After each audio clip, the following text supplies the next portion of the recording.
It's the KQ Morning Show, 92 KQRS. Tuesday, it is February the 25th. We're going to have a little bit of fun, and then we're going to stop having fun because in an hour from now, it's Unfun Facts. Whoo, baby. And less than a half hour from right now, we're giving away Paul Simon tickets. You heard me. Oh, yeah. Less than a half hour, Paul Simon tickets. Get it together, everybody. It's time for your top 5 at 6. Let's get right to it. This excitement for me is about to go aside for a moment because Roberta Flack died. Man. 88 years old, Roberta Flack could work a tune like few others ever. She is the first artist ever to go back-to-back for Record of the Year at the Grammy Awards. First time ever I saw your face, Killing Me Softly with his song. That's all you know what? If any artist needs just 2 songs to go, oh, that's an all-timer, I'd say it was Roberta Flack. Hardly the only 2 great moments, but those 2 are iconic all-timers. If you ever saw the movie Play Misty for Me, the Clint Eastwood film, as creepy as it gets, but my God, that song, first time ever I saw your face, it's just so haunting and beautiful. Even as a young child, watching that movie on the ABC Friday night movie or something with my parents, and I'm like, why are they letting me watch this? That song was freaking me out. Absolutely gorgeous. It reminds me of that scene in Tommy Boy, where they're driving down the road. It's a Carpenter's song, but it comes on the radio, and they look at each other and say, you ain't leave it if you want. There's nothing else on. And then the next scene, they're just crying their eyes out, singing it. That's like I can sing along with every Barry Manilow song. Sure you can. I've never once bought a Barry Manilow song, never owned a Barry Manilow record, cassette, CD. No. If it came on the radio, I was probably quick to change it, but I can sing every damn word to Copacabana. Sure. No, you told me, you said not to say anything. Your nickname used to be Lola, so that was kind of weird. Yeah, it still is. Yeah, all right. Give me a hug, I'll show you why. Certain people. His name is Brian, or to certain clientele, Lola.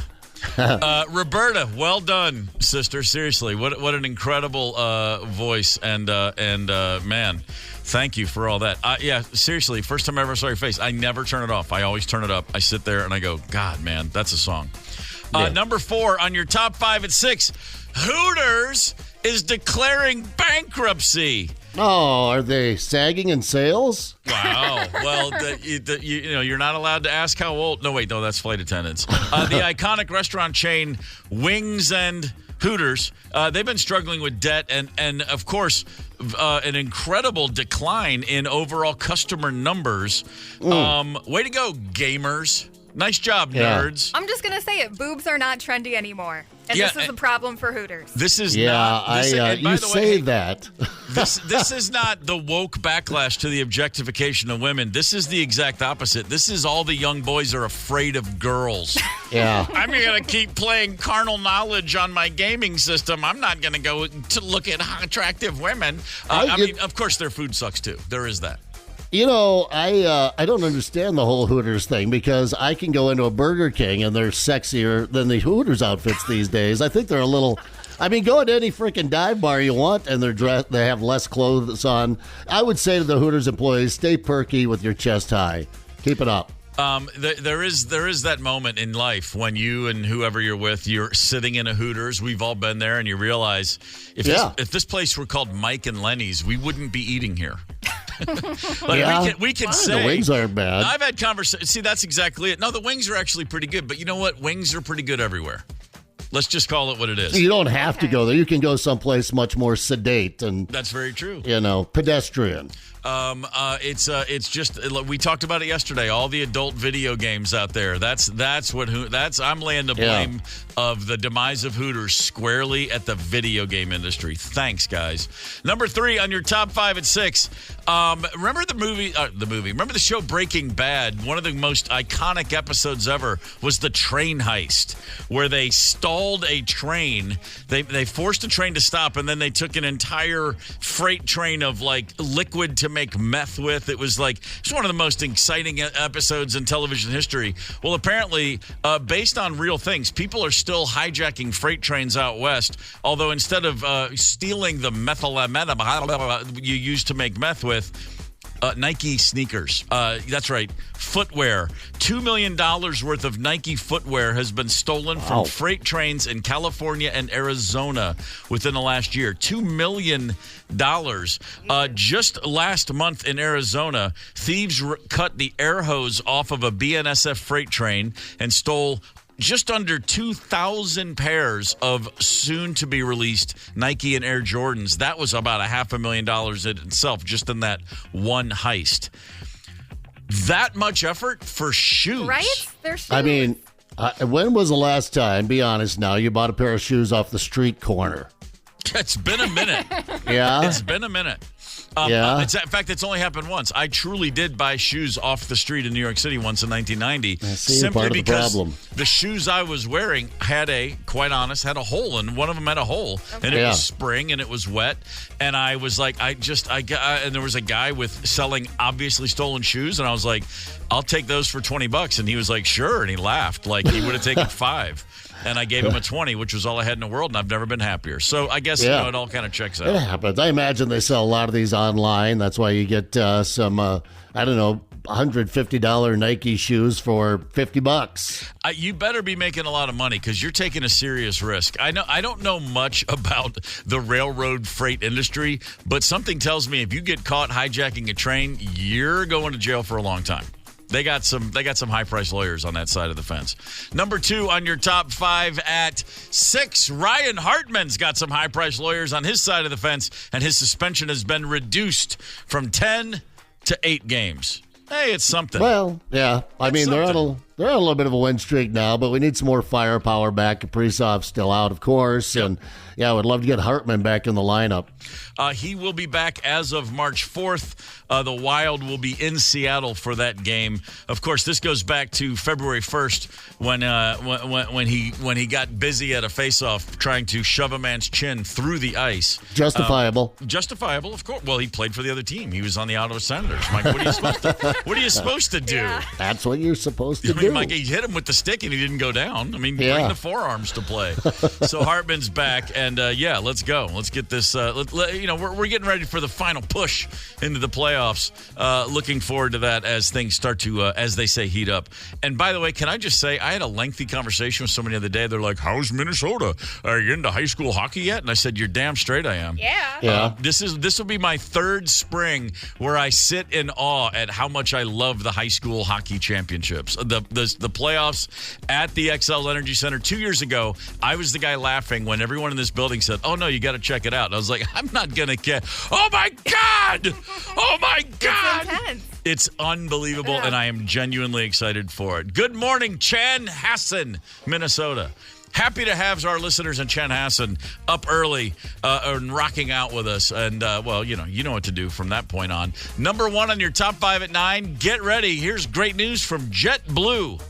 JetBlue is going to reimburse travelers on their airline if it rains on your vacation. Huh? Is this enough to make either of you fly JetBlue? Nope. Oh, my God, no. No effing way. No, I don't know. I mean, I've never flown JetBlue. I've only heard the stories, but no. Started off strong, man. My first few JetBlue experiences almost 25 years ago, loved them because they were the first people with TV, like live television. You'd be like, the future's amazing. And they had that cool thing where the farther back you sat in the plane, the more legroom you had. It's one class of service, but it was like, I just thought that was interesting. Like, I'll go sit in row 27 for a little more legroom. And then after the 3rd or 4th time, I realized, this airline kind of blows. There's nothing really great to recommend about it. My seat never felt very comfortable. But here's the deal. They're now saying this. Book your vacation through JetBlue. The guarantee is available on, quote, eligible flight and hotel packages. So you got to get the whole thing through them. They all the trip components. That includes car rentals and activities. So apparently JetBlue has an entire travel agency. And then once you've paid for it, if you get at least 3 days. This was tested by Travel and Leisure. They booked an 11-day trip to the Dominican Republic. They paid $111 in travel insurance, and if it had rained for up to 3 days, they would be reimbursed. Now, it has to be, quote, excessive rain. Weather Promise uses satellite imagery, weather stations, and radars to provide an excessive rain threshold. So here's my advice. If you want to get your trip for free, just book one during hurricane season to Florida. Yeah. That's it. That's the only thing. That's the only way to guarantee this is going to work. I wouldn't mind riding on a hurricane. I know they can be dangerous, but I just think it'd be kind of cool to see. I'm a storm watcher. I love to get out on the old three-season porch during the storm and watch them roll in. So you have to buy the $111. So you're on JetBlue to save money, but you have to buy $111 in insurance. On top of all the other stuff that they're bilking you for. So, that's one of those. Well, that's something. You know what? There's a lot of things in life that sound great. And then no one ever follows up because, seriously, who's going to use a JetBlue travel agent to get anything done? Paul Simon's coming to town in April. We want to give away some tickets right now. We're going to play a quick game called Twofer. We've got one gentleman on hold, Don the Juan. Don, good morning, sir. Good morning, Steve. Good to have you with us, brother. Are you ready to play a little Twofer? I sure am. All right, we're going to ask you 5 questions, and if you match 2 of the 5 to Ryder's Barfly Buddy, you will win tickets. Number 1, what food you eat? Wait, hold on. What is food that you eat pretty often when it's cold outside, but almost never when it's warm? A food? Yep. What do you eat when it's cold outside, but almost never when it's warm? Gosh, Steve. Winter food versus summer food. Chicken. All right. Finish the phrase, let there be blank. Let there be peace.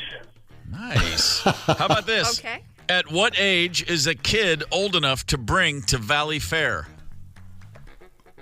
12. 12. At what temperature is it warm enough to wash your car? To do what? To wash your car. 32. 32. Finally, name a popular Girl Scout cookie. Samoa. Nice. It was is either that one or the other one. We all know there's only 2 that matter. All right. We do? Yeah, we do. Uh-oh. Sounds like a debate. All right, Ryder. Let's see. First of all, who was your barfly? So last night I went and hung out at American Legion Post 320 in beautiful downtown Hopkins, Minnesota. Oh, and just yes. a bunch of new friends there. But my favorite one was Evan because he is a freaking crane operator. Nice. That's cool. And here are Evan's answers. Name a food you eat pretty often when it's cold out, but almost never when it's warm out. Beef stew. Finish the phrase, let there be Snow. What age is a kid old enough to go to Valley Fair? 12. I'd say 12. You'd say 12? At what temperature is it warm enough to wash your car? 20 degrees. Say 20 degrees. Name a popular Girl Scout cookie. Ooh, Thin Mints. Oh! There it was. 1 out of 5. Don the Juan. Thanks for playing, sir. Sorry, those tickets are going to roll over. We'll try to give them away a little later in the week. Wonderful job, Don. Great work, Evan, the crane operator. We appreciate it. You can find the KQ Morning Show podcast anywhere you get podcasts, anytime you want. Sponsored by our good friends at Devani's Pizza and Hot Hoagies. Let's look back. Sports history with the KQ Morning Show, 92 KQRS. On this day, February the 25th, 1964, Cassius Clay shocked the world by beating Sonny Liston. 3 of the 46 sports writers on hand picked him to win, which means 43 picked Sonny Liston. When Liston did not come out of his corner for the 7th round, Clay ran around the ring pointing at every media member. Eat your words. He was screaming at all of them. I love his modesty. And just to piss everyone off more, the next day went, oh, by the way, my name's Muhammad Ali now. Suck that. Floats like a butterfly, stings like a bee. Still the greatest. On this day in 1978, the host of Saturday Night Live was Orenthal James Simpson. No. Yes. Really? And on the 50th anniversary Saturday Night Live special last week, John Mulaney mentioned that of the almost 900 hosts the show's only ever had, only 2 of them had murdered people. No, that's not a bad batting average. No, I'm assuming he's referring to OJ and, of course, Robert Blake of Beretta fame. Oh, yeah, that's right. Well, acquitted, I believe, both of them. They were acquitted. And figure. guilty, both of them, I'm sure. Yeah, Ryder, you're probably not old enough to remember O.J. Simpson was a celebrity before he was a murderer. That's exactly right. Yeah, played a little ball. That dude ran through airports and through defensive lines like nothing you've ever seen in your life. You can hurdle a luggage rack.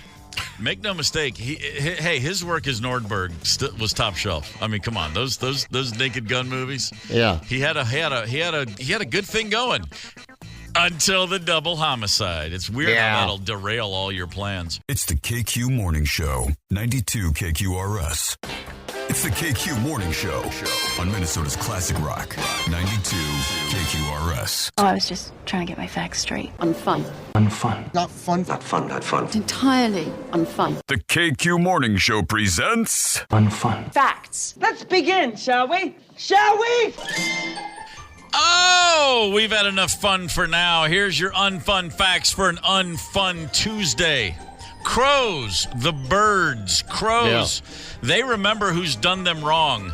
A lengthy, decades-long study at the University of Washington determined that crows hold grudges against individual human beings for up to 17 years. Oh, man. Have you seen the murders that have been... Yeah. There you go. They have one of those. Yeah. Have you seen the murders that have been hanging around the parking lot and down by the river and stuff like that? It's been kind of creepy. I steer clear, man. Those bastards, they got a memory like Einstein. I don't want to know anything about it. I give them all the space they need on the roads. You know, Leave when you say murders in downtown, Ryder, people don't usually think about crows. Well, they should start. It's been like an epidemic lately. The murders Freaking downtown. Yes, it has. Yep. Buzz Aldrin. Here's something not very fun. Now, he was not the first man to walk on the moon, of course. That was Neil Armstrong. But Buzz Aldrin was the first guy to take a leak up there. I don't have any beef with the Earthwalkers. Thank you, Buzz. He peed into a special bag in his suit while walking on the moon. Yeah. But the bag tore. No. Oh, no. The liquid collected in one of his boots. And I guarantee you he didn't take that sucker off till he splashed down in the ocean. No, I think that's the same thing that got him kicked off Dancing with Stars, isn't it? Oh, yeah. No. Peeing himself out there during the foxtrot. When you have the nickname Pissfoot, I always assume you earned it, and he did. By the way, those spacesuits they wore on the moon were designed by Playtex. Playtex. Yeah, Yeah. man, get after it. Right, they know. Here's how to absorb liquids. Here's an unfun, believe me. Here's an unfun fact. No one knows for sure when the fire hydrant was invented because the patent for the fire hydrant was lost at the U.S. Patent Office in 1836 in a fire. What are the odds? Come on. Actually, you know what? It's kind of fun. I'm sorry. Yeah. That should be unfun facts.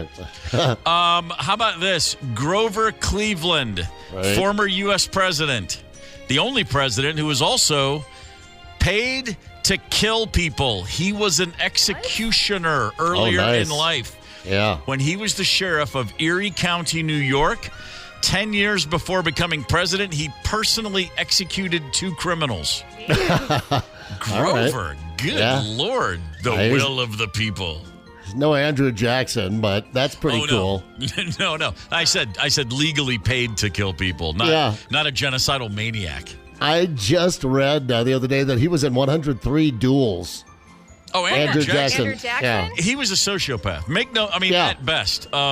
As a former resident of Nashville, Tennessee, east of town, there's the Hermitage, the home of Andrew Jackson. And it's funny to go there because of how they've had to sort of change the language around him and stories. Eventually, they had to be like, well, yeah, he was intense. He was hot-headed. He just kept shooting human beings. He was crazy. But hey, you know what? Different times call for different responsibilities and actions, and he was a man of his time, as they say. Yes. How about this? Until the year 2001, employees at Disney World who had to dress up as characters, Mickey, Minnie, Goofy, etc., they couldn't wear their own underwear beneath the costumes. What? Until Commando, 2001, they had to wear appointed shared underwear. No. Yes.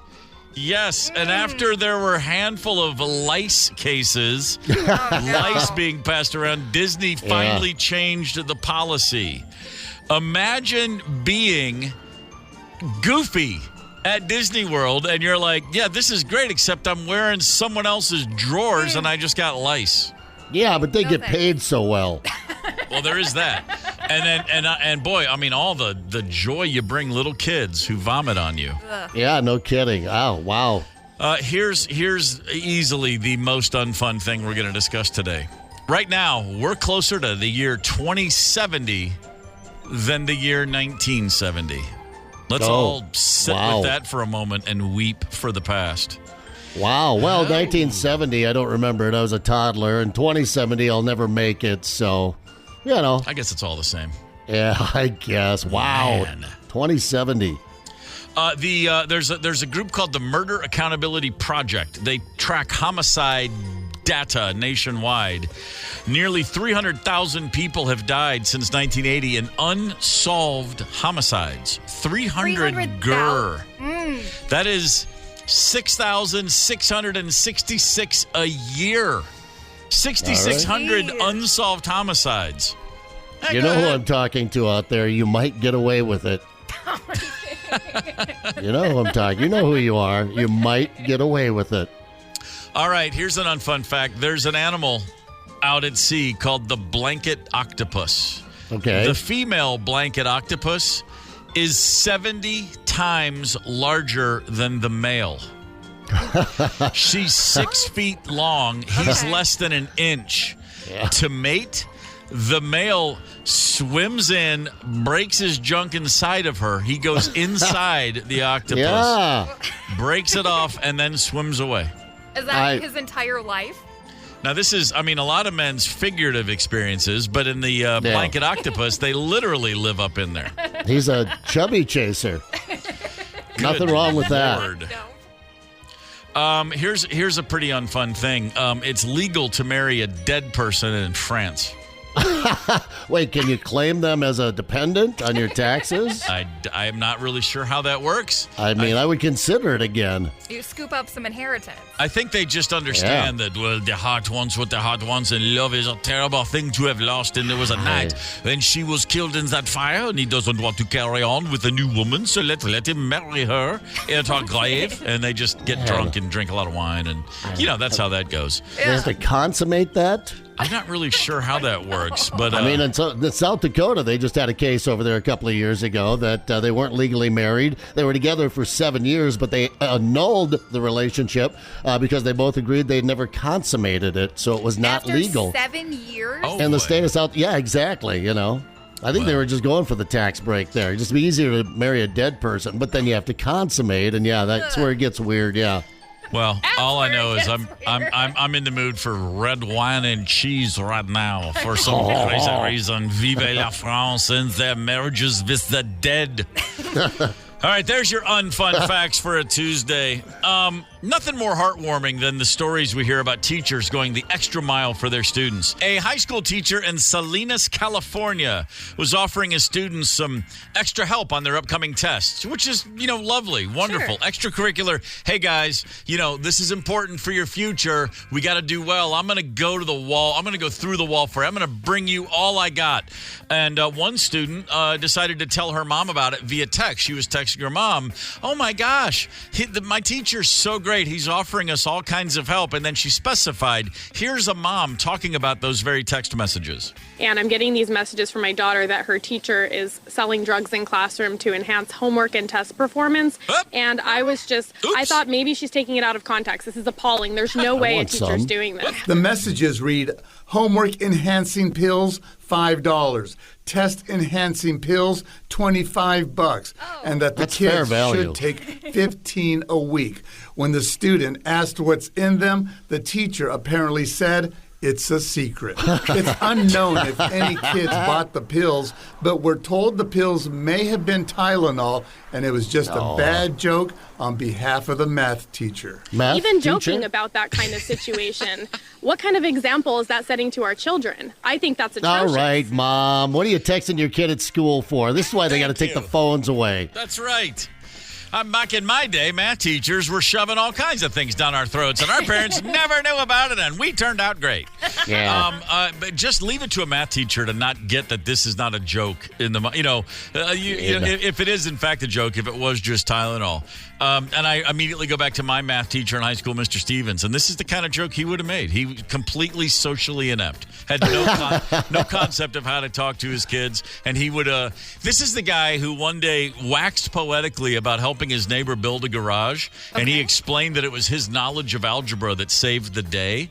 And I mean, I had so much spit coming out of my mouth by the time that story finished. I was like, man, this is your life. Like, I was able to factor in the vector angles of the roof of his garage, and if not for algebra, we would have still been. And we're all going, dude, you can't possibly. This is not what's going to impress us. Come on, seriously. Tell me. Give us some pills. Yeah, please give us something. Imagine being that teacher right now. But I mean, they are investigating this. They don't know that it was a joke. They're saying that they think that might be what the case is. He's going back to work. Yeah, no, he's not been charged with any crimes. They're like, hey man, hey dude, listen, we need someone to teach this crap, and we can't find a replacement. So please, just keep the bad jokes to yourself. Can you just go in and talk to them about angles and straight lines and geometry and come on? Yeah. That and the kids are way out in front of you. They've been popping Adderall for generations now, and they don't get it from their teachers. That's legally prescribed, and then they just share it. And then the parents steal the kids' Adderall, and the kids steal the parents' pot. I think that's how it works these days. I guarantee you that teacher got at least one handwritten note passed to him on the way out of class from a kid who said, dude, $5 a pill? You can do 3 times that. Like, what are you, nuts? These kids are loaded. Yeah, come on, man. I'm paying way more than this. You're undercutting the market, dude. You're gonna get some heavy hitters on your case. I'm just trying to think of like if a teacher at my kids' schools, if there was ever a big blow up thing, there really was. I mean, the school my kids went to, they just had a big controversial thing. A teacher was removed, inappropriate relationship with a student. We didn't know him. It was kind of after our tenure. So I think like, man, overall, like we kind of lucked out because it seems like every school's got at least one big soap opera drama every year.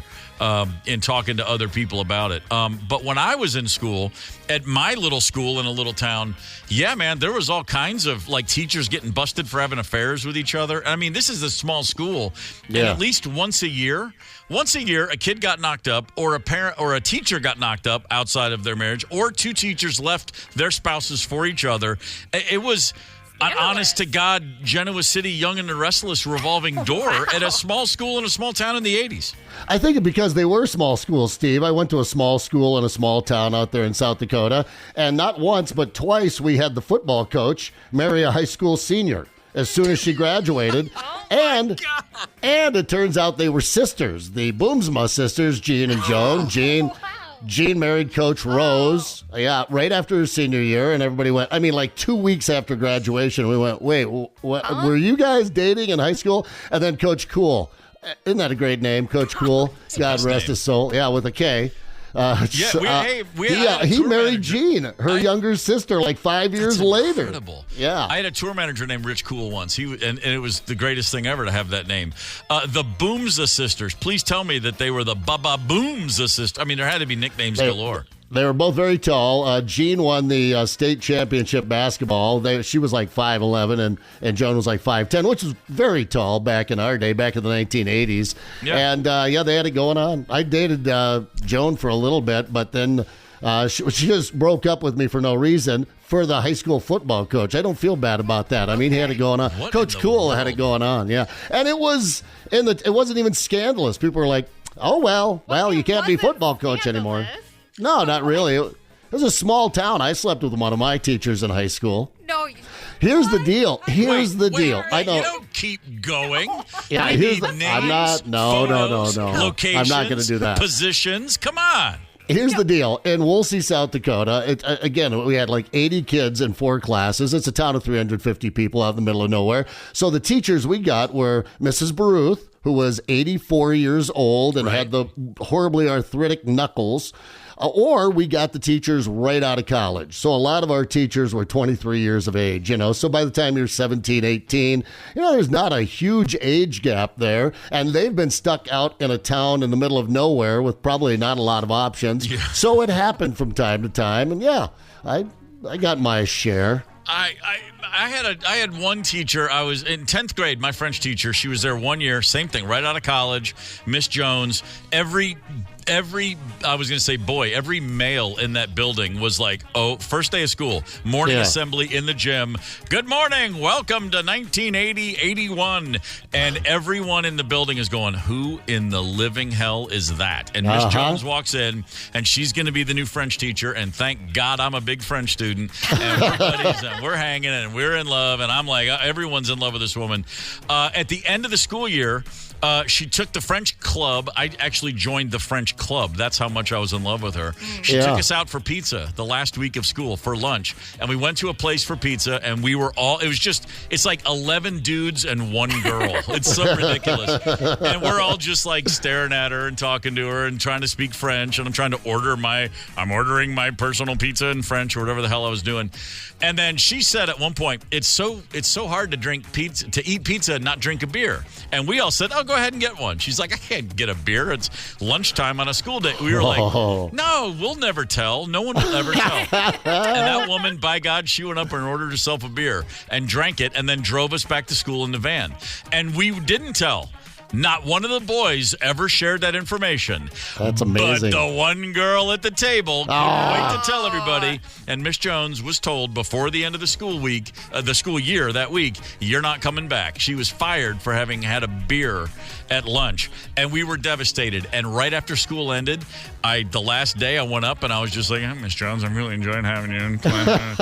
And I was just all nervous. And obviously she knew I was madly in love with her. And she looked at me dead in the eye and said, well, I'm leaving my apartment. I'm moving out next week. I could use some help moving furniture and stuff. I'll pay a little bit. Dead in the eye. And I'm like, right away, I'm thinking of that movie I saw on HBO called Private Lessons. And I'm going, oh my God. And I was like, this is it. She's asking me to come to her apartment at the scandalous Canterbury Apartments. And I thought, I'm going to go and we're going to pack up her stuff. And then she's going to teach me everything I'll ever need to know about the female body. Right. And I said, okay, like Tuesday? And she was like, yeah. And she said, just call me. She gave me her number. I showed it to my brother who was graduating, and he told me, you know what this means? And I was like, yep. And I never called it, and I never went over. I chickened out. Oh, Steve Gorman. I couldn't sleep for 3 nights, and then finally I was like, I just can't do this, man. I've never seen or heard from her since. So Miss Jones, wherever you are, I'm just hoping it's not too late to help pack you out of that apartment. The same cafe. Man, you know it, man. Me and Mrs. Jones. Oh, Billy Paul knew what he was singing about. Oh, yeah. What if he was singing about the same woman? Golly, can you imagine? What if she was actually like 40 and she hadn't just graduated from college? And that's just what she did. And she had a young Billy Paul in her class 15 years earlier. Absolutely insane. Oh, Mrs. Jones. There it is. Sacre bleu. Oh, I feel that one deep. Ma cœur. Les enfants de la patrie. I'm just singing the national anthem now. That's how much French I remember. Right. So, Ryder, it was a different time. These were different days. When I hear about a cat being missing for 3 weeks, I think that's usually cause for celebration. But someone made a mistake. Someone made a mistake of finding the damn thing after 3 weeks. We'll explain. Hang tight. It's the KQ Morning Show, 92 KQRS. It's the KQ Morning Show on Minnesota's Classic Rock, 92 KQRS. Brian Johnson, singer of AC/DC, was once asked, "What's Thunderstruck about?" And he said, "I think it's just about Thunderstruck." He said, "I think that song's just about that song," which honestly makes perfect sense. Of course, it's about the same thing every AC/DC tune is about, and that's. You've been thunderstruck, fill in the blank. That's it. For crying out loud. Yeah. Have one more and have even more fun and turn it up a little louder. Repeat, lather, rinse, repeat endlessly with AC/DC. I can't wait to see them in a couple months. April 10th. We're getting it like 6 weeks. I'm very, very excited about that pending date with Destiny. Hey, speaking of Destiny, the 2025 Tee It Up Golf Card number 3 presented by Club Champion is on sale right now. Golf 7 area courses. Save over $200. If you want more information, text golf to 651-989-ROCK. Now, I look at cats like I look at babies, which is I love mine. But I'm not so crazy about yours. No offense. I'm just saying, generally speaking, there's not a dog I don't want to hang out with. Cats, I got to know them for a while. If you tell me, hey, your cat's been missing 3 weeks, I'm like, hey, okay. Well, we did what we could. But I'm not the average cat owner, I suppose. A family from Walla Walla, Washington was relocating to Fort Carson, Colorado. That's like 1,500 miles or something. Yeah. The movers come to the house. They pack up the house, and the day comes after the moving trucks leave for the family to actually go get on a plane, and they got the cat carrier, and they're like, okay, where's Sunny Lou? And they can't find the cat. They're like looking for the cat. They realize stroke of luck. They're like, oh my God, the cat got out. The cat was freaked out when the movers came. Probably blasted out to the backyard. Looked around for a day or two. Finally, they got to get on a plane. They got to go. They got to leave behind and never find their cat again. Several weeks pass before they're finally, it takes a while. There's a lot of logistics. They get to their new home in Colorado. The moving truck finally arrives after weeks, and here's where the dad of this family, Andy Hansen, picks up the story. 3 weeks and 1,150 miles of road. They brought in our hide-a-bed sofa and started to unwrap it. I heard a meow. I ran to the garage. Randy was, come in, you gotta check the couch. And so I think it might be our kitty. What? This is crazy. This has been 3 weeks. I rushed in there, pulled out the hide-a-bed, and I could see that there was a small little hole into the armrest. We're so glad to have her back in our life, and she's just living her best ninth life. A cat jumped into the armrest of a hide-a-bed. The movers folded it down, wrapped it in plastic, stuck it in a truck, then into a storage locker, then into another truck. 3 weeks long, the cat is sitting there unable to move, much less eat or drink, and it survived. These are crazy. These are alien life forms. I'm terrified of cats. So you have a sofa couch that you make people move for you, you sadistic bastards. Man. There's that too. They are. No, what if the cat, though, think about this, had died, and you're sitting on the couch, now it's 4 weeks, and you're like, what is that odor? There's something about this house. I told you I didn't. Is that you? Wash your swass. They would have blamed it on the husband. Exactly. This. I tell you one thing. This changes the conversation with my wife. Anytime we over the last couple of years, in 2020, I get my years backwards. 2023, my first year here, we did the back and forth drive to Nashville a few times with the pets. That's 900 miles in the car with a cat. And Rosemary'd be like, I just feel so bad for him. I mean, he hasn't had water in 12 hours. I'm like, he's a cat. He's fine. Yeah. It's a 12-hour drive, and she's sweating and freaking out. And I'm like, he's just curled up. He doesn't care. And now, if we ever have to do that again, I'm going to look at her and go, yeah, he's got 3 weeks left before I'm going to worry about it. Okay, he's fine. Yeah, 3 weeks. This is. Again, good thing. Here's a dog. Woo! Hey, I'm in here. I'm in here. Right. What the hell's wrong with you? A dog's going to let you know. Yeah, no, cats are, it's a love-hate relationship, and it goes both ways. And I've cohabitated with cats lots over the years until I put a ban on my children finding them. Those two girls could find cats. Like, if you have a lost cat, hire one of the Zepp girls. They have this uncanny knack for finding cats and bringing them home. And I'm a softie, and I'm like, all right, put it in the freaking. More cats than that. But yeah, cats, and they never, it's one of those things. I get along well. Actually, and I sometimes prefer cats. Dogs can come on a little strong, and I love dogs. I've had several dogs.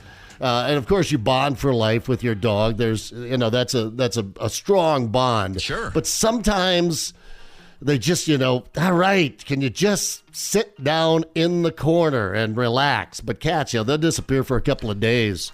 I appreciate that about them. We told the story like a month ago. There was a doctor in Italy whose cat fell off a building, like a 5 or 6 story drop.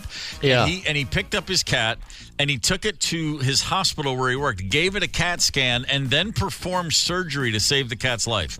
In the people hospital. In the people hospital, yes. Ah. Pneumothoracic surgery, if I remember, was the term. And people are like, hey, dude.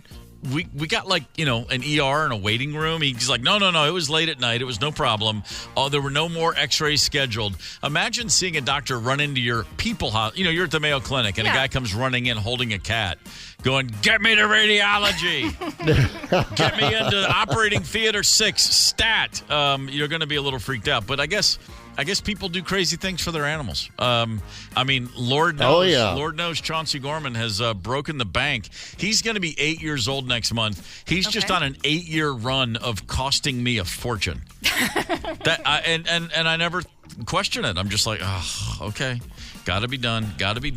You just take one look at those little butterscotch eyes and say, it's okay that you're messed up forever and I'm going to pay a fortune for you to stay alive. That's fine. The kids love you. Yeah. Oh, yeah. My God, it's making me nuts, that dog. 651-989-ROCK if you got a crazy-ass pet story, something you did for your animal. Or if you're the kind of person who would lock a cat in a couch for 3 weeks. I'd love to hear about that one, too. When I was a kid, the urban myth going around our somewhat rural area was that you would hear about people that would say they'd put a cat into a mailbox and shut it. And the thinking was a cat will go crazy in there, and then whoever opens that mailbox, it'll probably come out all claws and fangs and go crazy. Yeah, and the whole I would too. Well, and the idea was, so it's like a prank to play on your mailman. The guy just goes up, opens the mailbox, and now an angry cat attacks him. And we used to hear stories about. Why'd you hate the mailman so much? I don't know. I've always gotten along with my postal carriers. Right? They're bringing me mail. It's kind of cool. I don't know. I mean, think about it. It still blows my mind. You get an envelope, you put a stamp on it, you drop it in a box, and it ends up where it's supposed to go. That's the craziest thing I've ever heard of. I'm still excited about the mail service.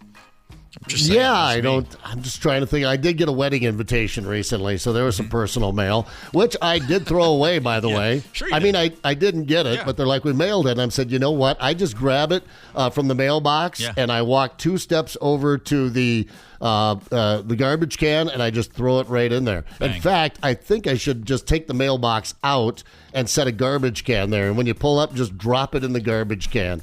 What are we getting out of what are we getting in the mail anymore? Wedding invitations, I guess. I do occasionally get like a card from somebody, a thank you card or holiday cards. That's really about it. I mean, because even bills, and I held out forever getting all my payments online and stuff. I was still writing checks until the last couple of years ago. I finally just said, all right, screw it. But I'm still the guy writing like, the electric bill's in. Let me get out my checkbook. Like 2 years ago. Still like, nope, I just prefer this. And then one day I was like, who am I kidding? Everybody has all my information already. There's no more secrecy. There's no more privacy. If somebody wants to get my social, hey man, good luck. It's out there. I'm just thinking to myself right now, what if my mail carrier is listening? I'm going to end up with a cat in my mailbox. There's a good chance you could. I'm sorry about that. I love my mail carriers. Don't mess with a cat. I learned that very painful lesson as a kid. Me and a buddy were walking around, and we had neighbors, the Hulls, and we knew they were on vacation, and we were walking past their yard, but they had a big white cat, just solid white, and we saw the cat outside. I guess somebody was house sitting or taking care of it, but it was just out in the yard. And my buddy goes, hey man, let's go beat up that cat. And we were like 8. Yeah, let's go beat up the cat. Guess what? And we were old enough to think it was funny. We knew that was a funny thing to say and what a ridiculous thing to do. But then, of course, we were like, yeah, let's go beat up that cat. Let's see what happens. And by beating up the cat, all that happened was he ran it up against a brick wall and then tried to pick it up. And it attacked, and it ripped his forearms to shreds. Yeah. It was the scariest thing. It was like the Monty Python scene with the rabbit with the great fangs. That cat leapt out, and my buddy Jimmy Gunning, it just tore him apart in about about 4 seconds, and we ran screaming. Run away, run away. Yeah, it was. It was truly that. It was the craziest thing in the world. So, we weren't the quickest kids in the world. We weren't the brightest bulbs. But we did learn, hey, if you want to beat up a cat, good luck to you. Probably not a good idea. Nope. That's how you learn. Tomorrow on this very show, Billy Idol. Yeah, we'll be talking with the gentleman tomorrow. First-time Rock and Roll Hall of Fame nominee, Billy Idol, on the KQ Morning Show tomorrow. How about that? You guys have something to talk about, don't you? We something do. in common, yeah. Yeah, we both have blonde, spiky hair. No, both first-time nominees for the Rock and Roll Hall of Fame. Hey. Looking forward to talking with Billy Idol, man. That guy's a baller. He's awesome. He's been around forever. And had the band, he had a band called Generation X long before Gen X was a thing. So kudos to him for giving us all a name. Well, two of us here. What are you, Ryder? A millennial? Technically, yes. Some people say a zennial. A zennial? That cross between the millennials and the Gen X. You're a Gen Xer at heart. Probably. I was just listening to that record, that first Gen X record last week. See? 100 Punks Rule. There it is. It's like I'm technically on the Boomer Gen X line myself, and as the youngest of a much older family, I have Boomer siblings. But I'm always like, no, I ain't nothing Boomer about me.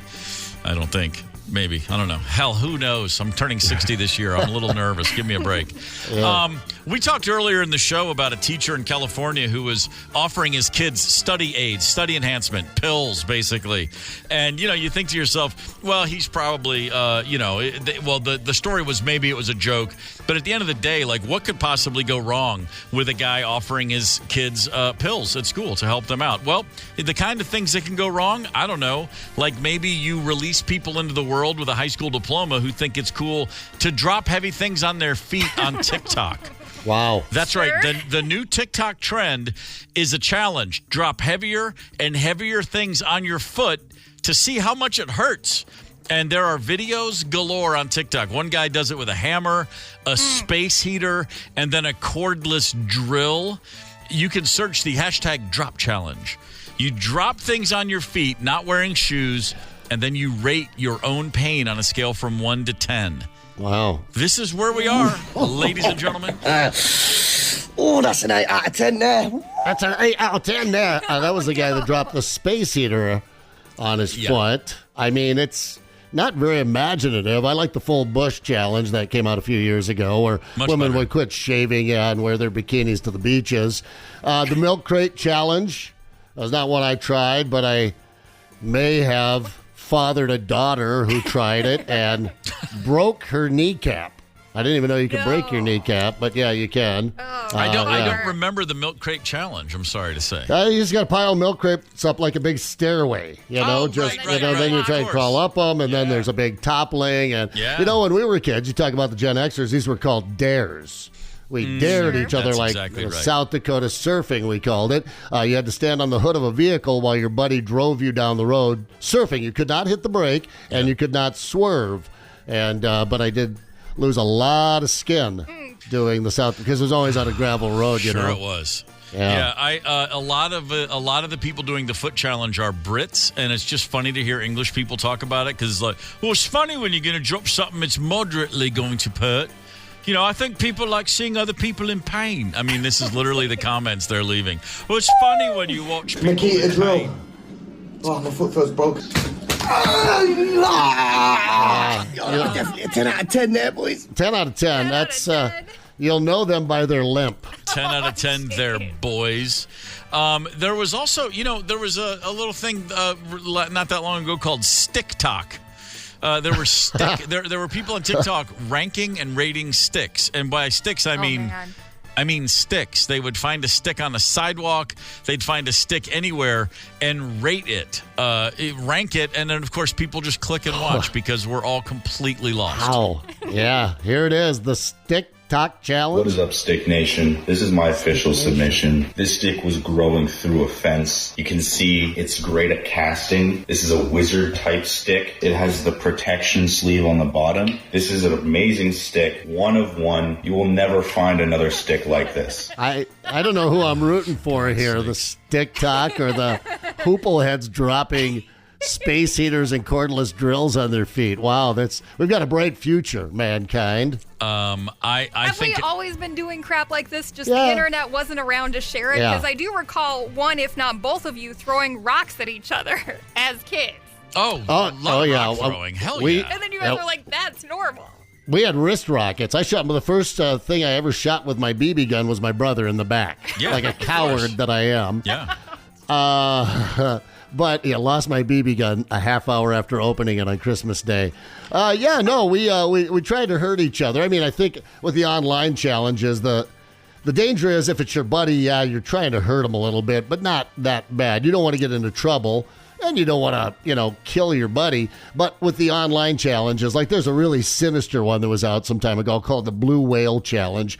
And you had to do a series of things that ended up with you killing yourself.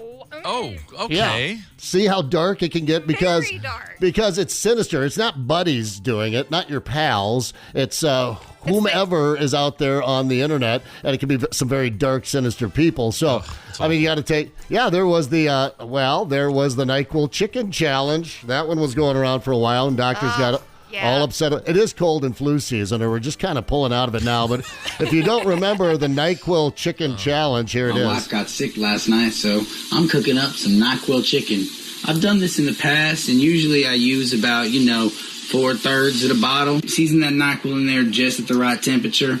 You're going to want to let it sit there and sizzle for about, 5 to 30 minutes. Oh, sometimes the steam really makes you sleepy. 5 to 30. What you're looking for is that blue color right there.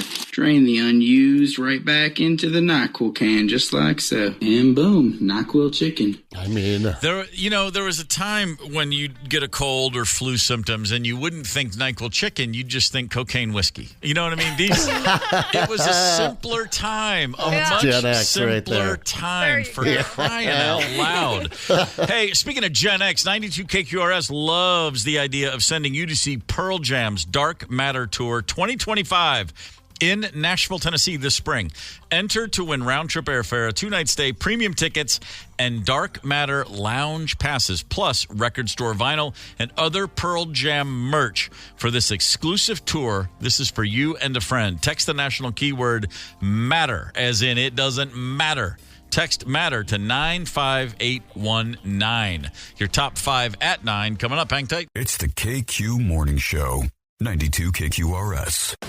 It's the KQ Morning Show on Minnesota's Classic Rock, 92 KQRS. This is the KQ Morning Show. It is Tuesday. It is February the 25th. Good morning. And man, I got to find this. Where is it? I meant to say it earlier. Our listener, Bob, texts us a good bit. Bob, he texted earlier. My sweetie turned 60 today. We met on the first day in kindergarten. In a small country school in southern Minnesota. Granada Huntley, 21 kids in the class, 1970. Married her in 1988. She's still a hottie. Please, give her the love. Bob and Mrs. Bob Hottie. I'm going to call her. And the photo he shared, I can confirm. That's a 60-year-old hottie right there. So Bob and Ham Lake, there you go, brother. You and Mrs. Bob. I hope she has a great birthday today. Man, I'm sorry. I kept every break. I'm like, I got to shout out Bob's hottie. Finally got around to it at the top of the hour. It's 9 o'clock. If you're just joining us, well done. Way to hang on till 9, man. I've been up since like 2. This is dinner time for me right now. I'm losing my mind. I'm spinning. Yeah. I'm starting to lose the grip, as they say. So let's get right to the top 5 at 9. Here are 5 stories for you. Roberta Flack died yesterday. She was 88 years old. A woman who is not known for an enormous catalog of hits, but man, when she did hit the ball, she hit it real hard. A couple absolute iconic all-timers, Killing Me Softly with his song and The First Time Ever I Saw Your Face. Back-to-back Grammy Song of the Year awards for Roberta Flack, the first person to ever accomplish that in the 70s. Both of those songs are songs that I never, ever turn away from. If I'm flipping channels, if I'm in the car, flipping the radio, anytime, any context, anywhere, I hear either of those songs, I sit there and turn it up and think, my God, what a voice, what a performance. Yeah, right. And in fact, you talked about the first time I saw your face. Not a big hit for her until Clint Eastwood used it famously in that movie, Play Misty for Me. Yeah, I think beer goggles the first time ever I saw her face. Yeah. Okay. You know what, man? However it works. If it's beer goggles, if it's love at first sight, if it's love at first flight or fright, whatever. You know what I mean? Sure. Yeah. Roberta Flack, 88 years old, man. Thank you, because if nothing else, I got 2 Flack tunes I never ever run from. Number 4 on your top 5 at 9. What is the world coming to? Hooters preparing to declare bankruptcy. They've gone bust. They have. I mean, come on. This is the last chance I'm going to get to use all these. That's it. Please, Steve, keep us abreast of this situation. What's going on? I mean, there's just there's a rack of issues. Sagging sales? Sagging sales. Well, I mean, they're not what they used to be. Remember when they were just sort of Hooters? Oh, my God, do you see what those women are wearing? Practically nothing. Yeah. And now, I'll see that driving out of Dinkytown on any summer afternoon. So I don't know that. Yeah, that's really true. I've talked about this with our kids. Like the average kid just walking down the street, the average young woman walking down the street today wears things that in the 80s you would have been arrested for. Right. Like, except for the 70s, there were tube tops. And then the 80s, it got oddly... It got real. There was some clapback. Just say no to drugs. My high school and college years, if you saw a girl in a tank top, you'd be like, what are you trying to do? Hussy. Yeah, really. Oh, my God. Not the really? case All the anymore. groupies hanging out with the hairbands and stuff like that, like they were not wearing a ton of clothes. That's not the girls just walking down the street. That's groupies hanging out with hairbands. We were on Sunset Boulevard. I grew up on Highway 281 in Woolsey, South Dakota. The MTV Sunset Strip scene of the mid-'80s. I didn't get a lot of that in Kentucky. I can assure you. Now, so there were some overalls happening. The only video you could relate to side boob there, Yeah, the side boob from Come On Eileen, Dexy and the Midnight Runners, when he picks the girl up. The overalls with the side boob, that's the best I could hope for in a day in Kentucky. Trust me. There was no teased hair. There were not fake eyelashes. There was definitely nothing like what Tawny Katane was up to on the hood of that car. Just saying. Yeah, no. These were very different times in different parts of the world. Number 3 on your top 5 at 9. A nice, heartwarming story, North Branch. There's a Burger King where, like many a fast food restaurant, in the mornings, a bunch of old-timers get together, have a cup of coffee, and chew the fat. Catch up, talk about what's going on. This is a staple at many a fast food restaurant you will see. An old-timer by the name of Jerry Parkin passed away. I believe he was 91 years old. And the family was very surprised at his funeral that a group of employees from the Burger King turned up with a special present, if you will, a tip of the cap to old Jerry. Here's Jerry's daughter. Dad's Air Force picture. Jenny Olson. Their wedding. And brother Leo Parkin were surprised by their dad's other family as they gathered at Main Street Methodist for his funeral. Someone came into the kitchen at church and said, the whole crew of Burger King is here, and they brought a chair. I said, what? Jerry Parkin's chair, newly engraved. It was filled with joy and just wanted to start bawling at the same time. A Burger King chair with his name engraved in the back of it.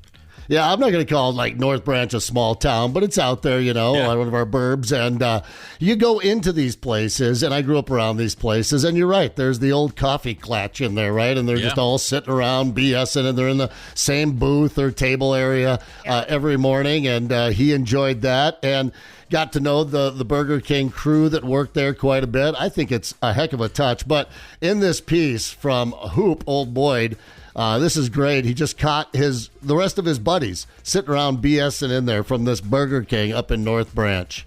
And I'm showing 15 below. Cold on the outside. Oh, here comes Mikey. Warm on the inside. Hey, Mikey. As the morning crew takes its seats. Oh, my siding job is all done. For news and weather. And the teams all next week. Call it the morning show. He had to take me home to get jumper cables. At the North Branch Burger King. We don't talk politics here. It's more important things like who caught the most pocket gophers and things like that.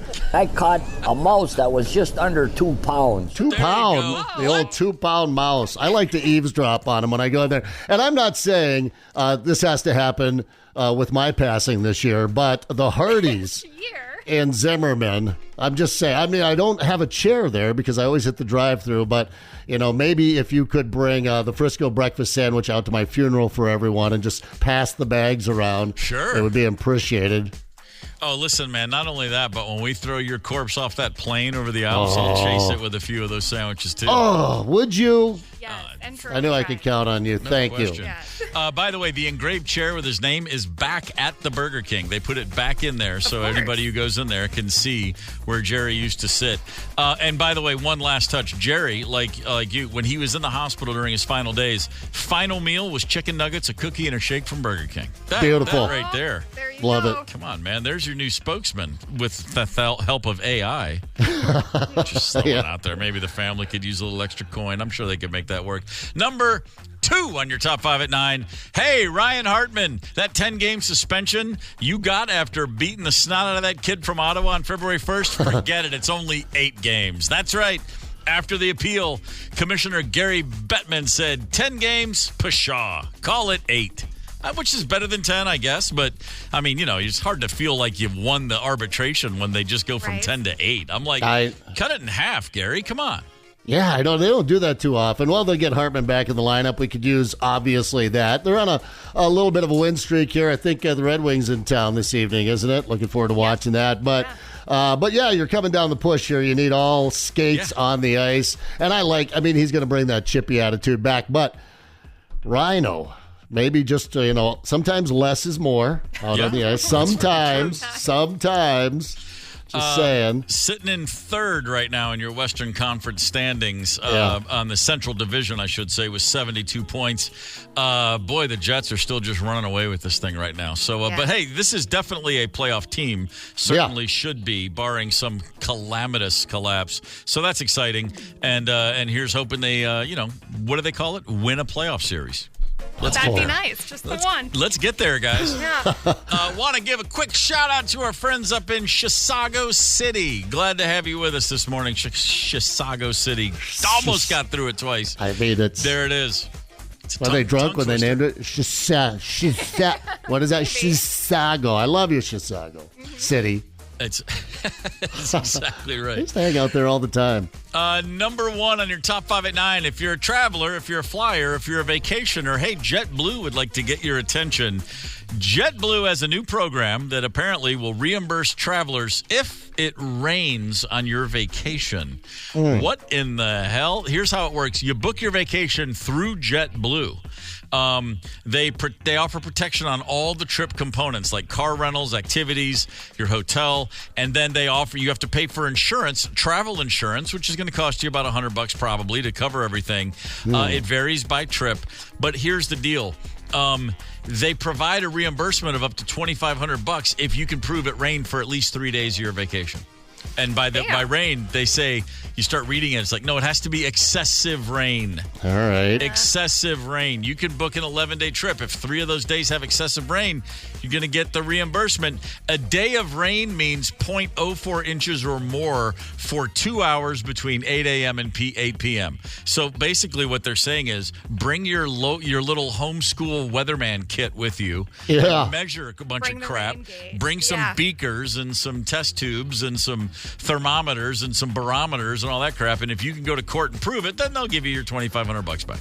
Yeah, there are going to be hoops to jump through for this, and you have to gamble a little bit by throwing down the honeybee for the insurance. And but I do remember going to St. Thomas with the family. Mom and Dad had a timeshare down there decades ago, and we went down there, and it was monsoon season, I think. Maybe that's why they got the break on it. Downpoured every day. There was a lot of just day drinking, a lot of inside games. They had one game there. Sorry. It was the only game they had. Didn't even have all the pieces. But yeah, no, that was a bit of a bummer. I guess we could have cashed in on that. But, yeah, read the fine print. I would suggest reading the fine print. And by the way, it's been a while since I flew JetBlue, but that whole we have live TV thing, so does everybody else. I mean, you got to update your game. In fact, I was on a plane recently, and I was watching live TV on my phone. So in your face, JetBlue. Give me my Wi-Fi. I'll watch my own TV. Yeah. That's exactly right. So there's your top 5 at 9 for Tuesday, February the 25th. On the KQ Talk and Text line, 651-989-ROCK. I got to give thanks to a listener, Jimmy, who just shared that, hey, Slapshot was released 48 years ago today. Nice. I love it. Wow. There was a time in life before Slapshot. I'm glad I don't think of it like that. That's just eternal goodness and greatness in my mind. With the Oscars are coming up, and we don't care about any of the current movies, but I'll watch Slapshot anytime. Oh, yeah. Hell yeah. Thank you for that. Appreciate having that information. All right, so we're just about at the end of the workday here, guys. We got a long day ahead of us. Ryder, what you going to do today? Well, let's flash back to what I did yesterday, which was watch that Tom Green documentary. Right. Tom Green. And now Zep got all up in my head about maybe Tom Green really isn't that funny. So I got super engrossed in this movie last night, and I didn't even hear Mr. Ryder walk in behind me. And then he immediately, as soon as he snuck right up to me, said the 3 words that every wife wants to hear as soon as their husband gets home, which is, Zep was right. Tom Green's not that funny. And I was like, what? And then we got all into it. I actually watched a little bit of I Got a Mule, his Prime special. Was that the documentary? No, I think he's got a show on besides that, too. Yeah. It's called I Got a Mule. It actually comes out and he does, I only watched the beginning of it. He brings his a rescue dog, Charlie, out on stage with him. And the dog stays there for the entire hour. But I watched the first 15 minutes. I don't want to start another domestic, so I'm going to bounce. I was going to say, man, Zep, home wrecker, even when it's not his home. That happened to me. Not even intentionally. I went out to see the Gear Daddies last year at the Medina, and I walk up to the cage there, and someone had left me some tickets. It was a very kind gesture. And I said, I'm here to get my tickets, Brian Zepp. And the lady goes, Brian Zepp? Oh, boy. My husband comes home one more time and says some of the crap that you spit out. I'm like, oh, nice. Do I get my tickets? Can I have my tickets and run away, please? I'm kind of proud of the fact. I'm not getting the motorcycle out today, but I saw more than a few out yesterday. Those early birds, you get to 50. Those psychos. A couple of them, yeah. Roads are too dirty. I don't have that many clothes. Anyway, no, I just got a new stylus for my 1978 Pioneer turntable. I'm pretty stoked about. So dusting off some old favorites this afternoon, starting with a complete tracking of the Stones' Exile on Main Street that I did not steal that from KQ. And and then the Wild tonight, of course. Got a puck drop there at 7:00 on ESPN Plus. Thank God. Absolutely. Fantastic. Yeah, the first sighting of a motorcycle always sends a chill up our spine because we love the winter because Chauncey Gorman doesn't freak out at motorcycles. Oh, the Chauncey time. He hears those engines revving from miles away. He's got a bone to pick with every motorcycle in America. So I guess I should get ready for the honeymoon to end yet again soon enough. I got to ask about your yesterday, the burrito. Did you get one before you went to... Oh, yeah. It was, in fact, the size of my foot. And I can't lie. I left a bite or two on the plate. I couldn't finish it. Steve Gorman. Now, what is this place again? I got to get over there. Mexico City. It's in St. Mexico Louis Park. City. Just all right, a nice little joint. Just happened upon it and didn't even like, I didn't go to Yelp. It's like, hey, I looked up. I wanted a burrito. I was nearby. It was close. Yeah. I gave it a shot. We're big fans. Okay, good. Yeah, sure. I'm telling you, it absolutely. What about works. today? Today, it's blister season, which means I haven't sat at a drum kit for a while, and it's time to get back on the horse. I'm gonna go. Yeah, I gotta go, and I do it right. I mean, I set the kit up. I take my time placing everything, getting the stands, and it's just like it's really more about just setting the kit up and getting ready to get my hands back in shape. The last few months just have not even been near a kit. Had a lot going on, and now it's like, the hands are way too soft. I gotta get to work on this. So I'll be here tomorrow, not shaking hands. No high fives tomorrow. A lot of Band-Aids How coming into close play. are you on a band name? Oh, no. Still no? Really? Sensitive? Not shaking hands. Maybe I'm still trying. Okay. Not shaking hands. hands. Guys, we need a little help here, people. Let's get to work on it. So that's my day. I'll keep you posted on how it goes. I'm hoping I still remember how to fake like I know what I'm doing. Tomorrow on the show, I mentioned the Oscars. We'll do a midweek mixtape. Probably looking at, I don't know, something movie related. How about best soundtracks? Possibly. Yes, I like it. I like it. Best soundtracks. And also I'll be having a chat with Billy Idol on the KQ Morning Show tomorrow. Yes, that's kind of cool. Chris Nelson's coming up next with a shot to win wild tickets during the free ride at noon. Hang tight. Get the KQ Morning Show podcast wherever you listen. 92 KQRS.